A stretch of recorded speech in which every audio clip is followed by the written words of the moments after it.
ఇవి నేను వస్తున్నారన్నారు.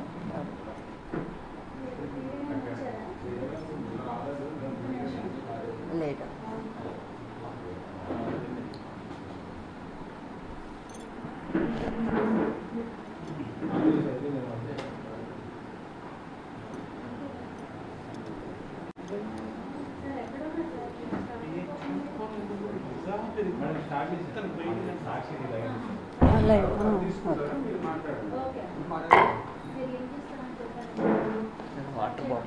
సరే.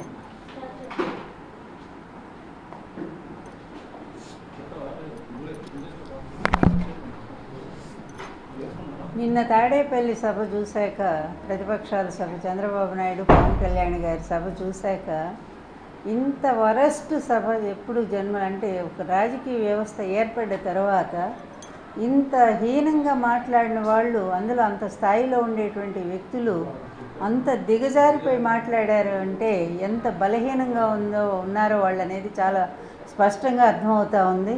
అందులో తొక్కేస్తాము, ఏం పాతాళాన్ని తొక్కేస్తాము. ఎందుకంటే ఏదో అంటారే, ఒట్టిగొడ్డు కరుపులు ఎక్కువ అని తెలుగులో సామెత ఉంది.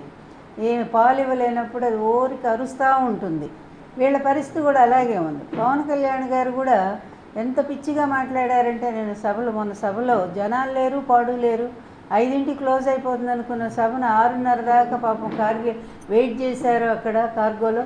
అయినా సరే ఏదో అరకొర జనాలు వస్తే దాంతో మమ అనిపించారు. కానీ వాళ్ళు రెచ్చిపోయిన విధానం చూస్తే ఒక్కటే మేము అడుగుతూ ఉన్నాము పవన్ కళ్యాణ్ గారిని, అసలు మీరు చదువుకున్నారా? కొంచెమైనా పరిజ్ఞానం ఉందా? అదేమంటే కాపు సోదరులు ఎందుకు ఇస్తూ ఉన్నాడు, మనం భోజనాలు పెట్టలేము, మనం మంచినీళ్ళు ఇవ్వలేము, అందువల్ల మనం ఎట్లా అన్ని సీట్లు అడుగుతాము, ఎన్ని ఇస్తే అన్నీ తీసుకోవాలి. రాజకీయ పరిజ్ఞానం అంట ఎవరు? చంద్రబాబు నాయుడు. అంత సమర్థుడంట. అంత సమర్థుడైతే ఎందుకు ఓడిపోయాడు? మరీ 23 సీట్లతో ఎంత ఘోరంగా ఓడిపోయాడు. 60 కేసులు ఈరోజు చుట్టుముట్టు ఉన్నాయి. ఈ 75 ఏళ్ల ముసలాడికి ఈరోజు ఎన్ని భయంకరమైన కేసులు, ఎంత అవినీతి పడు, ప్రపంచమంతా అవినీతి చక్రవర్తి అని చెప్తా ఉన్నారు కదా. నీకు మాత్రం పక్కన ఉండేటువంటి అతను అవినీతి కనపడలేదా? నువ్వు తిట్టావు కదా ఒకరోజు. నువ్వు 2019లోనే ఎప్పుడో కాదు, 2014 ముందు ఎప్పుడో మరి భయంకరంగా చంద్రబాబు అవినీతి అది ఇది అంటూ భయంకరంగా తిట్టావు కదా. అట్లాగే నీ కుటుంబాన్ని, మీ తల్లిని విమర్శించింది కూడా చంద్రబాబు, తెలుగుదేశం వాళ్ళే అని చెప్పి నువ్వు అన్నావు కదా. మరి ఈరోజు అట్లాంటి చంద్రబాబు గొప్ప రాజనీతిజ్ఞుడైపోయాడా? ఆయన మాత్రం ఆలిపేరులో తప్పించుకున్నాడా? ఎంత దారుణంగా పవన్, ఎట్లా మారిపోయావు నువ్వు. మారిపోయి నీ బలహీనతల్ని కాపు సమాజం మీద రుద్దటం అనేది ఒక న్యాయంగా అనిపిస్తూ ఉందా నువ్వు? అదేమంటే బలం లేనప్పుడు ఎందుకని అంటావే? ఒక్కసారి సిగ్గు తెచ్చుకో. బలం లేకపోయినా 9 నెలల్లోనే ఎన్టీఆర్ గారు మరి పరిపాలనకు రాగలిగారు. 9 నెలల్లో పార్టీ పెట్టి ఎలక్షన్లో ఫేస్ చేసి ఆయన ప్రభుత్వానికి రాగలిగారు. అలాగే ఢిల్లీ పీఠాన్ని మరి ఆమ్ ఆద్మీ పార్టీ ఎంత గొప్పగా సక్సెస్ఫుల్గా పోటీ చేసి వాళ్ళు గెలిచారు. అది ఉండాలయ్యా. ఆ స్పిరిట్ లేకుండా నువ్వు నీ బలహీనత, నువ్వు నిజం చెప్పాలంటే సజ్జల గారు చెప్పినట్టుగా నువ్వు ఒక అవుట్సోర్సింగ్ ఏజెన్సీలానే కనపడుతున్నావు ప్రజలందరికీ. నీ లోపాన్ని, నీ బలహీనత నువ్వు ఎందుకు అతని చేతిలో చిక్కావో ఎవరికి అర్థం కావట్లా. డబ్బుకు అమ్ముడు పోయావో కాదో అది కూడా మాకు తెలియట్లేదు. కానీ సంథింగ్ నువ్వు మాత్రం ఏదో ఒక అతను నిన్ను బ్లాక్మెయిల్ చేస్తూ ఉన్నాడు. నీ బలహీనతను ఏదో తను పట్టుకున్నాడు. పట్టుకొని నిన్ను అట్లా చేతులు గుప్పెట్లో పెట్టుకొని ఈరోజు ఎలా ఆడిస్తాలా. లేకపోతే నీ జెండా కనిపిస్తేనేమో చంద్రబాబు నాయుడు తీసేయని అంటాడా? ఇప్పుడు నిజంగా సిగ్గున్నవాడు అయితే, పౌరుషం ఉంటే నిజంగా నీ జనసేన సైనికులంతా కూడా వాళ్ళు పోరాడుతున్నారు కదా. వాళ్ళకున్న పౌరుషం ఇది కూడా నీకు లేకపోతే ఎట్లాగా? వాళ్ళు పోరాడుతున్నారు. ఎక్కడ ఒక మాట పండియట్లేదు, నిన్ను పండియట్లేదు, పార్టీని కూడా పండియట్లేదు. ఇంత అవమానకర పద్ధతుల్లో ఎందుకు తెలుగుదేశం పార్టీ తాకట్టు పెడుతున్నావని వాళ్ళు రోడ్డు మీదకి వచ్చి ఫైట్ చేస్తున్నారే నీ కోసం. నీకు ఆ మాత్రం సిగ్గు లేదయ్యా? వాళ్ళకున్నటువంటి పౌరుషం, ఆత్మాభిమానం నీకు లేదా? ఇక నీ జాతిని నువ్వు ఈసడించి మాట్లాడుతూ ఉన్నావే. ఎప్పుడైనా కాపు జాతి కోసం నువ్వు ఏ రోజైనా, ఏ ఒక్క రోజైనా కరోనా లాంటి కష్ట సమయంలో నువ్వు మరి కోట్లు అప్పుడు సంపాదిస్తూ ఉన్నావు కదా సినిమా నటుడిగా. ఇలాంటి కాపుల కోసం నువ్వు ఒక్క రూపాయి ఖర్చు పెట్టావా? నువ్వు పోనీ నీ బాసు 14 సంవత్సరాలు ఈ రాష్ట్రాన్ని లూటీ చేశాడు కదా, 14 సంవత్సరాలు ముఖ్యమంత్రిగా చేసి మొత్తం లూటీ చేసి 2 ఎకరాల పెద్ద మనిషి ఈరోజు 6 లక్షల కోట్లకి ఎగబాకాడే, ఇదంతా అవినీతి కదా, నీ కళ్ళకు కనపట్లేదా? అందులో నీకు ఎంత షేర్ చేస్తున్నాడో మాకు తెలియదు దాని గురించి, ఎందుకంటే ఇవన్నీ చాటుమాట వ్యవహారాలు కనుక. కానీ పబ్లిక్గా ఈరోజు కేసులు బట్ట బయలు చేస్తూ ఉన్నాయి కదా, అతని అవినీతి మీద 18 కేసులు స్టేలు తెచ్చుకొని బయటకు వచ్చాడు కదా, అందులో నేనేసిన కేసు కూడా ఉంది కదా. ఇన్ని ప్రత్యక్షంగా ఉన్నా కూడా నువ్వు నమ్మవా అతని గురించి? అంటే నువ్వు అతని చేతిలో ఎలా బందీ అయిపోయావో, ఎలా చిక్కిపోయావో అనేది చాలా స్పష్టంగా అర్థమవుతుంది. అది ఏ బలహీనత లేకపోతే ఏ విధంగా నువ్వు అతని చేతిలో చిక్కావు అనేది కొద్ది రోజులు అది కూడా బయటకు వస్తుంది. కానీ నువ్వు చిక్కి అతని చేతిలో నువ్వు ఈరోజు కాపు జాతిని అవమానం చేస్తున్నావు. ఇది మాత్రం ఎవరు క్షమించరానటువంటి విషయం. నీ బలహీనతని జాతి మొత్తానికి ఎలా ఆపాదిస్తావు? ఏమి 24 సీట్లు తీసుకుని నువ్వేదో పెద్ద గొప్పగా భావిస్తూ అతను మనకి ఇచ్చాడు కాబట్టి మనం నిలబడ్డామంటావే.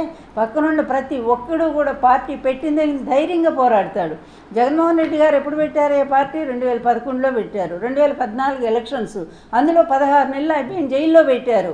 జైల్లో పెట్టినా కూడా వచ్చి నిలబడి జైలు నుంచి వచ్చి కూడా ధైర్యంగా పోరాడలేదా? 175 సీట్లు పోటీ పెట్టలేదా? నీలాగా 5 సీట్లు 10 సీట్లు అనుకుంటూ ఎవరిని అడుక్కోలేదే, ఎవరి పొత్తుల కోసం ఆయన వేచి చూడలేదే. ఆయనంతటా ఆయన ధైర్యంగా నిలబడ్డాడు. 175 సీట్లు పోటీ పెట్టాడు. కేవలం 1.5% తేడాతో మాత్రమే ఓడిపోయాడు. అయినా 67 మంది ఎమ్మెల్యేలని 8 మంది ఎంపీలని గెలిపించుకున్నాడంటే అది గట్స్ అంటే. లీడర్ క్వాలిటీ అంటే వాళ్ళని చూసి నేర్చుకో. నువ్వు ఎట్టాగు లీడరు కాదు, నటుల్లాగా సినిమాల్లో నటిస్తావు, మళ్ళీ ఇక్కడికి వచ్చి బయట కూడా నటన చేస్తానంటే అది ఎట్లా కుదురుతుంది? ప్రజలేమన్నా అమాయకులు అనుకున్నావా? ఆత్మాభిమానం ఉండే కాపు జాతి నిన్ను ఎప్పుడో బహిష్కరించింది. నువ్వు చంద్రబాబు నాయుడు తాకట్టు పోయావనేది ఈ జాతికి ఎప్పుడో అర్థమైపోయింది. అందుకనే నీ సభలకు కూడా జనాలు కరువైనటువంటి పరిస్థితి. తాడేపల్లి అంటే పూర్తిగా ఇక్కడ కాపు ప్రాంతం అయినటువంటి ఈ ప్రాంతంలో చంద్రబాబు నాయుడు వేసిన ఎత్తు ఏంటంటే బ్రహ్మాండంగా నీ జనాలను ఉపయోగించుకొని తనకొచ్చారని చెప్పి చూపించుకుంటూ, చూసారా మా సభ అంత సక్సెస్ అయింది, ఇంత సక్సెస్ అయిందని చెప్పి చెప్పుకోవడం కోసం ఆయన ఓ పెద్ద ప్లాన్ చేశాడు. చేస్తే ఏమైంది? నువ్వు కూడా చతికిలబడ్డావు అక్కడ. అందువల్ల నువ్వు ఏమి సందేశం చెప్పు? ఎక్కడికి పాతాళాన్ని తొక్కేస్తావా? ఎవరిని? వైఎస్ జగన్మోహన్ రెడ్డి గారిని ఏం చేశారయ్యా? ఆయన చేసిన తప్పేంటో చెప్పండి, ఒక్క మాట చెప్పండి. ఈ పేద ప్రజలకి దాదాపు 2.5 లక్షల కోట్ల రూపాయలు పేద ప్రజలకు పంచిపెట్టినందుకు ఆయన తొక్కేస్తావా? ఈరోజు ఆంధ్రప్రదేశ్ని విద్యారంగంలో, వైద్య రంగంలో, వ్యవసాయ రంగంలో అన్ని రంగాల్లో కూడా నంబర్ 1గా నిలబెట్టినందుకు పాతాళానికి తొక్కేస్తారా? నీ దత్త తండ్రి నువ్వు కలిసి ఏం తప్పు చేశాడు జగన్మోహన్ రెడ్డి? నువ్వు నిష్కారణంగా జగన్మోహన్ రెడ్డి గారి మీద కోపం పెంచుకున్నావు, ద్వేషం పెంచుకున్నావు. కోపం వేరు, ద్వేషం వేరు. అతను ఎప్పుడూ కూడా నీ కుటుంబం జోలు రాలేదే, మీ తల్లిగారిని గురించి ఒక్క మాట అనలేదే, మీ ఇంట్లో వాళ్ళ గురించి ఆయన ఏం మాట్లాడలేదే. నువ్వెంతసేపు కూడా జగన్మోహన్ రెడ్డి గారి మీద అతి ద్వేషంతో, పెంచుకున్నటువంటి ద్వేషంతో ఆ దుర్మార్గుడు కావలి కుక్కలాగా మారిపోయావే నువ్వు. ఎంత దారుణమైనటువంటి విషయం ఇది! నీకు అవమానం అనిపించట్లేదా? నువ్వు ఎంత గొప్ప నటుడివయ్యా! ఒకనాడు మీ అన్న తర్వాత నువ్వే కదా అంత గొప్ప స్థాయి ఉన్నవాడివి. అలాంటి వాడివి ఈరోజు ఎందుకు ఆ ఇంటికి ఆ విధంగా కాపలా కాస్తా ఉన్నావు? చంద్రబాబు లాంటి అవినీతి పరుడు, చంద్రబాబు లాంటి వెధవ, చంద్రబాబు లాంటి వెన్నుపోటుదారుడు, చంద్రబాబు లాంటి నీచుడు, చంద్రబాబు లాంటి హంతకుడు, చంద్రబాబు లాంటి ఇక ఎలా చెప్పాలంటే అన్నిటికీ నేనే ప్రత్యక్ష సాక్షిని, స్మగ్లర్ కూడా అతను. అవన్నీ మాకు తెలుసు. చంద్రబాబు లాంటి ఒక పెద్ద అరాచక శక్తి ఈ వ్యవస్థలన్నింటినీ కూడా గుప్పెట్లో పెట్టుకుని సర్వనాశనం చేసినటువంటి వ్యక్తి. అట్లాంటి వాడు ఈ రాష్ట్రం నుంచి ఎప్పుడు తొలగిపోతాడని జనమంతా కూడా చూస్తూ ఉంటే నువ్వు పోయి ఏదో ఈ కేసులు అదృష్టం కొద్ది బయటపడి అతను జైలు పోతే నువ్వు పోయి అక్కడ పోయి స్ట్రైక్ చేస్తావా? ఏంటి? ఒక అన్యాయానికి, ఒక అరాచక శక్తికి నువ్వు సపోర్ట్గా నిలబడతావా? ఏంటి అసలు మీ ఇద్దరు అనుబంధం ఏంటి? ఒక్కసారి చెప్పు. అది స్పష్టంగా ప్రజలకు చెప్పాల్సిన అవసరం ఉంది. జగన్ చేసిన తప్పేంటి? మరి సైకో అంటూ జగన్ గురించి ఇష్టం వచ్చినట్టు మాట్లాడి, నీకంటే సైకో ఎవరైనా ఉన్నారా పవన్? నీకంటే సైకో పిచ్చిగా మాట్లాడుతున్నావే, డ్యాన్సులు వేస్తూ మాట్లాడుతున్నావే వేదిక మీద, అలా అది ఉన్మాదిలాగా మాట్లాడుతున్నావే జగన్ గారి గురించి. ఆయన చేసిన అపకారం ఏంటయ్యా? ఈరోజు ఒక్కసారి చూడు, ఏ ప్రాంతం వెళ్ళినా కూడా ఎంత చక్కటి నాడు నేడు క్రింద ఎన్ని స్కూల్స్ ఎంత బాగున్నాయో, పిల్లలకి ఎడ్యుకేషన్ ఎంత స్థాయిలో జరుగుతూ ఉంది. ఈరోజు ఇంటర్నేషనల్ స్థాయిలో పిల్లలకి ఎడ్యుకేషన్ అందిస్తున్నటువంటి ఏకైక రాష్ట్రం ఆంధ్రప్రదేశ్ అని భారతదేశం అంతా పొగుడుతూ ఉంటే మీ కళ్ళకు కనపట్టలేదా? అదేవిధంగా వైద్య రంగం పల్లెపాటని ఆ పేరుతో తీసుకెళ్ళి పల్లె డాక్టర్ మరి ప్రతి ఇంటికి వెళ్ళి వైద్యం చేస్తూ మరి కుటుంబాలను ఆదుకుంటున్నటువంటిది మీకు కనిపించట్లేదా?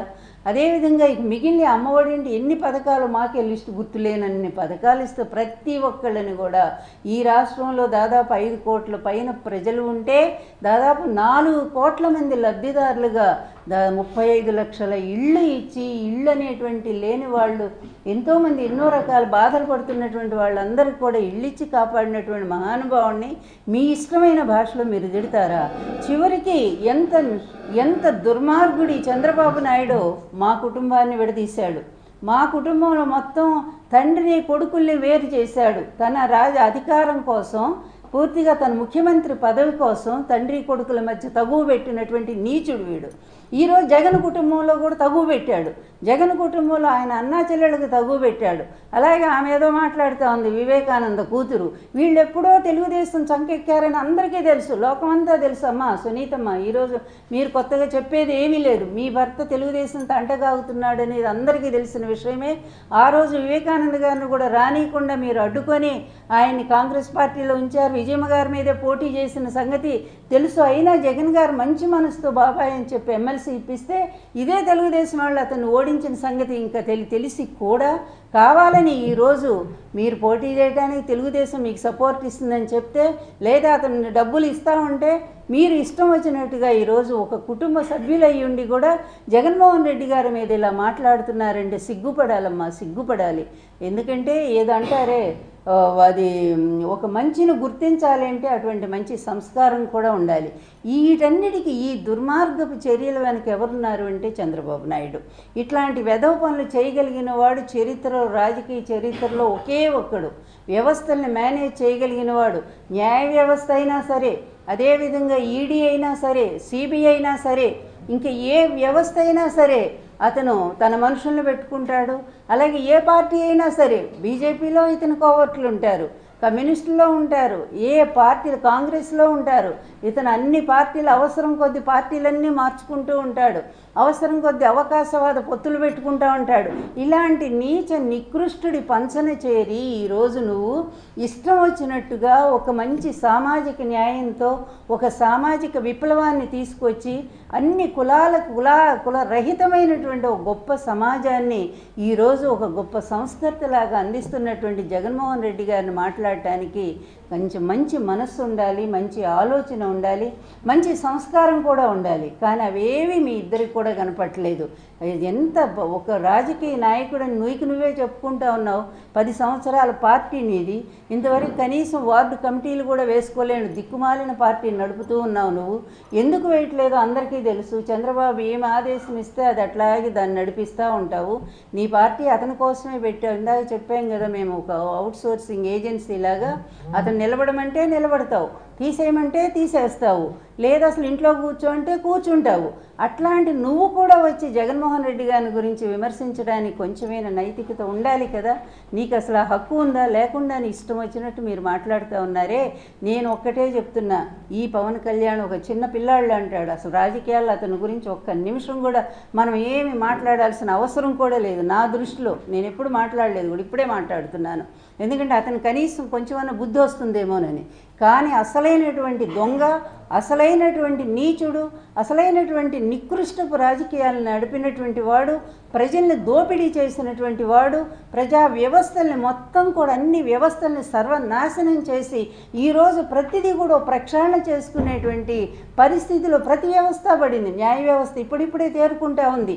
అదేవిధంగా అన్నీ కూడా తేరుకునేటువంటి ఈ పరిస్థితుల్లో మళ్ళీ ఇలాంటి దొంగ, ఇలాంటి అవినీతి పరుడు, ఇలాంటి ప్రజా వ్యతిరేకి, ముఖ్యంగా పేద వర్గాల వ్యతిరేకమైన అయినటువంటి ఇతను గనక పొరపాటున మళ్ళా ఇతను అధికారంలోకి వస్తే ఎంత ప్రమాదం జరుగుతుందో ఆంధ్ర ప్రజలు కూడా దయచేసి ఆలోచించమని తెలియజేస్తూ ఉన్నాను.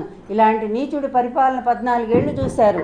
ఆంధ్రప్రదేశ్లో ఎక్కడైనా ఒక చిన్న ప్రాజెక్టు కానీ ఒక అభివృద్ధి కార్యక్రమం కానీ ఎక్కడైనా ఇతని హయాంలో జరిగిందా? దయచేసి ప్రజలారా మీరు ఆలోచించండి. అదేవిధంగా 3 రాజధానులు అంటంలో కూడా ఆయన ఉద్దేశం ఒక్కటే, 3 ప్రాంతాలు ఒకేసారి డెవలప్ కావాలి, మొత్తం తీసుకెళ్ళి డబ్బులన్నీ కూడా ఒకే ఏరియాలో పెడితే అది నష్టం జరుగుతుంది, అక్కడ ప్రజలు నష్టపోతారు మిగిలిన ప్రాంతాల్లో అనే ఉద్దేశంతో ఈరోజు నిజంగానే అన్ని ప్రాంతాల్లో కూడా అన్ని రకాల పరిశ్రమలు వస్తున్నాయి. అభివృద్ధి లేదని అబద్ధాలు రాస్తారు. ఈనాడు ఒకడు, తర్వాత ఈ ఆంధ్రజ్యోతి ఒకడు. మా టైంలో ఏ విధంగా ఎన్టీఆర్ ప్రభుత్వాన్ని దించడానికి చంద్రబాబుకు సహకరించారో ఈరోజు కూడా అదే మీడియా మళ్ళీ చంద్రబాబుకి ఎక్కించడం కోసం జగన్మోహన్ రెడ్డి మీద ఇష్టం వచ్చినట్టుగా పిచ్చి పిచ్చి వార్తలు అబద్ధాలు రాస్తూనే ఉన్నారు. ఈ అబద్ధాల మీడియాని, ఈ అబద్ధాల చక్రవర్తి చంద్రబాబుని, ఈ అవినీతి చక్రవర్తిని ప్రజలు ఎన్నాళ్ళు భరించాలి? ఒక్క మంచి చేయలేని వ్యక్తి, ఇంకొక వైపు జగన్మోహన్ రెడ్డి గారు ఎన్నో మంచి పనులు చేసుకుంటూ కరోనా లాంటి టైంలో కన్న తండ్రిలాగా మీ అండగా నిలబడి మిమ్మల్ని కాచుకున్న ఆ మహానుభావుడిని ఆయన పరిపాలన కావాలా? లేకపోతే రేపు చంద్రబాబును పొరపాటుని గెలిపిస్తే అతను రాడు ముఖ్యమంత్రిగా, ఆ పనికి మాలినాడు ఉన్నాడు కదా, చదువు సంజా లేనటువంటి వాడు, ఆయన తీసుకొచ్చి ఆ పిచ్చోడిని తీసుకొచ్చి ఎవరు లోకేష్ని వాడిని తీసుకొచ్చి ముఖ్యమంత్రిని చేస్తాడు. లేకపోతే పెళ్ళాం అన్నం కూడా పెట్టదు, అతనికి బయటికి గెంటే పరిస్థితి ఉంది. అందువల్ల అలాంటి ఒక దురదృష్ట పరిస్థితి జగన్మోహన్ రెడ్డి కావాలా? లేకపోతే 75 సంవత్సరాలు ఒక ముసలోడు అవినీతితో పూర్తిగా లక్షల కోట్లు సంపాదించి ప్రజలకు అన్యాయం చేసినటువంటి వాడి కుటుంబం కావాలా? దయచేసి ప్రజలు వాళ్లే నిర్ణయించుకోమని సవినయంగా తెలియజేస్తున్నాను.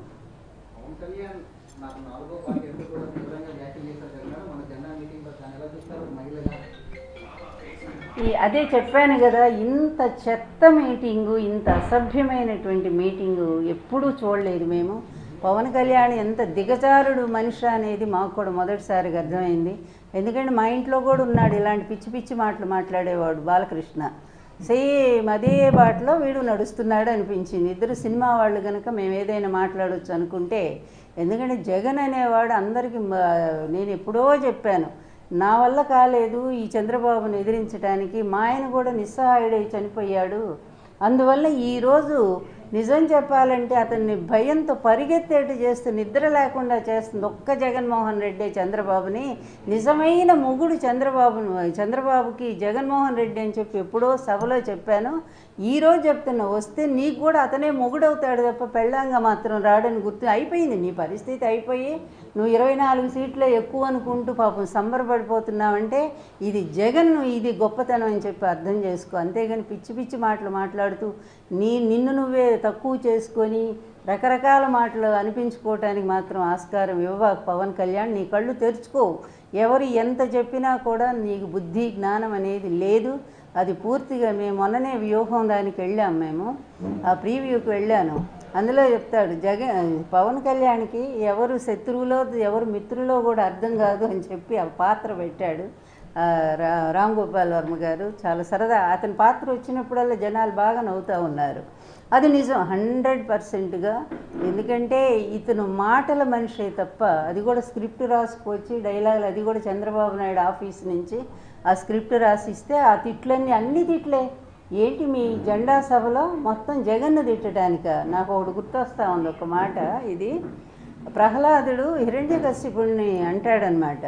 హిరణ్యకశిపుడు పద్దాక వాడు శత్రువు కదా, హరి హరి అంటే అక్కడ అంటాడు. చివరికి ప్రహ్లాదుడు కొడుకు భక్తుడు, మహాభక్తుడు, ఆయన దగ్గరికి వచ్చి ఎక్కడున్నాడు రా హరి, నేనంతా ఎతికాను, ఆ లోకం ఎతికాను, ఈ లోకం, నా నిద్రలోను నా మెలకువలోను నా తిండి తినేటప్పుడు అన్ని వేళల్లో కూడా ఆ హరి కోసమే నేను అన్వేషిస్తున్నాను అంటాడు. అంటే అప్పుడు అంటాడు, నానా నేను భక్తుడిగా నేను ఆయన్ని పూజిస్తాను హరిని, కానీ నువ్వు శత్రువుగా ఉండి కూడా ఆ హరినే తలుస్తున్నావు కదా అని అంటాడు. అట్లాగుంది వీళ్ళ పరిస్థితి. శత్రువులుగా ఉండి కూడా ఎప్పుడు జగన్ జగన్ జగన్ జగన్ నామం తప్ప వీళ్ళకి రెండో మాటే రావట్లేదు. అందువల్ల వచ్చే జన్మలో వీళ్ళకి మోక్షం దొరుకుతుందని మాత్రం చెప్పగలను.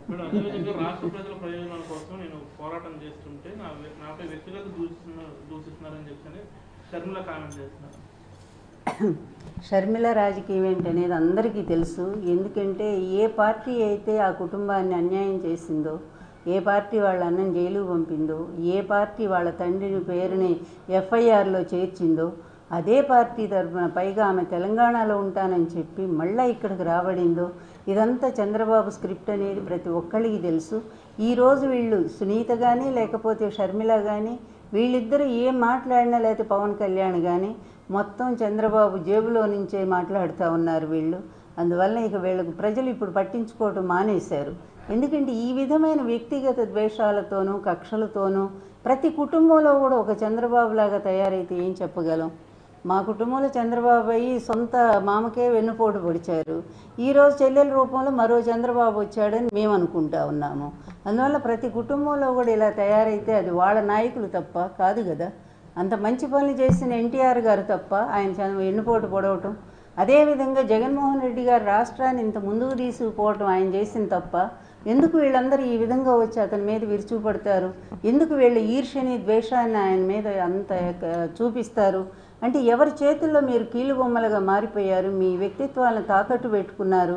అంత మంచి కుటుంబాల్లో పుట్టినటువంటి మీరు పవన్ కళ్యాణ్ కానీ లేకపోతే షర్మిల కానీ సునీత కానీ మంచి కుటుంబాల్లో పుట్టినటువంటి మీరు ఈ విధంగా ఒక దగుల్బాజీ చేతుల్లో కీలుబొమ్మలుగా మారిపోతారా? ఇంతకంటే దురదృష్టం ఉందా మీకు? ఇప్పుడు కాదు, వచ్చే ఎలక్షన్స్ తర్వాత ఏంటనేది మీకు కూడా క్లియర్గా అర్థమవుతుంది పిక్చరు. ప్రజలు మొత్తం కూడా జగన్మోహన్ రెడ్డి గారు వెంటే ఉన్నారు, ఇది మాత్రం మీరు మర్చిపోవద్దు. అలాగే రుషికొండలో 400 కోట్లతో సుమారు 400 కోట్లతో వాళ్ళ స్వలాభం కోసమే నిర్మించుకున్నారని చెప్పిన ప్రతిపక్షాలు విమర్శించారు. ఇది రుషికొండ ఇప్పుడు కాదు కదా, అదొక టూరింగ్ ప్లేస్. గతంలోనే బిల్డింగ్స్ ఉన్నాయి, మీకు తెలుసు కదా, ఇక్కడ ఉన్న వాళ్ళేగా మీరంతా కూడా. గతంలోనే దాని మీద బిల్డింగ్స్ లేవా? అట్లాగే ఇప్పుడు కూడా బిల్డింగ్ కట్టారు, కానీ దాన్ని దీనికోసం టూరిజం ప్లేస్ కోసమే కట్టినట్టున్నారు. అట్లాగే ఉందా? సరే, ఇక ఆరోపణ చేయాలంటే ప్రతి ఏదో కోడిగుడ్డు మీద ఏకలు వేయటం అంటారే, ఒక్క మంచి గురించి వీళ్ళు మాట్లాడి ఇదిగో ఇక్కడ అమ్మఒడి ఇచ్చే దాంట్లో ఈ లోపం జరుగుతూ ఉంది అని చెప్తే నిజంగా దాన్ని ఒక సద్విమర్శగా మనం తీసుకోవడానికి అవకాశం ఉంటుంది. అలాగే ఫీజు రీయింబర్స్మెంట్లో ఇలా జరుగుతున్నాయి, ఎక్కడో చోట అవకతవకలు ఉన్నాయి, లేకపోతే కొంతమందికి అందట్లేదు అని అంటే దాన్ని సద్విమర్శగా తీసుకోవడానికి అవకాశం ఉంది. అలా కాకుండా చేసే మంచి పనులు ఒక్కటి కూడా మాట్లాడకుండా సేమ్ పచ్చ మీడియా ఆ స్క్రిప్ట్ ఏదైతే ఉందో అదే వీళ్ళిద్దరు మాట్లాడుతున్నారంటే అర్థం కావట్లేదా ఈ వీళ్ళ వెనక ఎవరు నడిపిస్తున్నారనేది? అదే చెప్పాను ఇందాక బాబు, అదే చెప్పాను నేను. ఆమె భర్త పూర్తి తెలుగుదేశం అనేది అందరికి ఎప్పుడో తెలుసు బాబు. అప్పుడు వివేకానంద రెడ్డిని రానియకుండా ఆయన కాంగ్రెస్ పార్టీలో ఉంచింది ఆ కుటుంబమే. మాట్లాడాను నేను దాని మీద.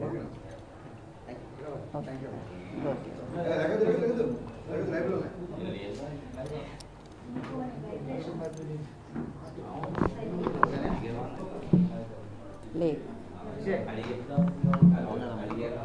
బాగున్నారు.